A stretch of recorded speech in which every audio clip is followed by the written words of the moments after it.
Good morning. News and hair oil సమర్పిస్తున్న business breakfast షోకి స్వాగతం. గ్లోబల్ క్యూస్ ప్రస్తుతం కొంత మిక్స్డ్గా కనిపిస్తున్నాయి.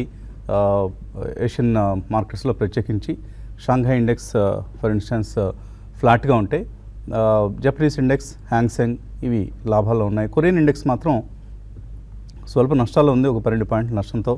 సౌత్ కొరియాలో ఇన్ఫ్యాక్ట్ కొత్త అధ్యక్షుడిని వాళ్ళు ఎన్నుకున్నారు. సో నార్త్ సౌత్ కొరియాలపై ఉంది ఇప్పుడు అందరి దృష్టి కూడా.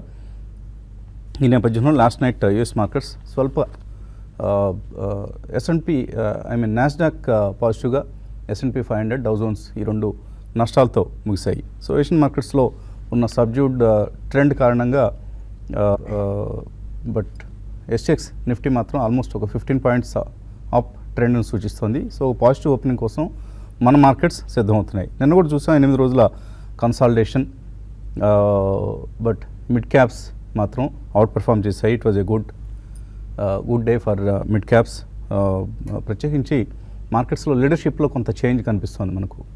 ఏ స్టాక్స్ లీడ్ చేస్తున్నాయి అన్నది ఒకసారి పరిశీలిస్తే, బ్యాంకింగ్ స్టాక్స్ మొన్నటి వరకు లీడ్ చేస్తే మార్కెట్ ట్రేడింగ్, ICICI లాంటి ప్రవేశం ఉన్నాం గత కొంతకాలంగా.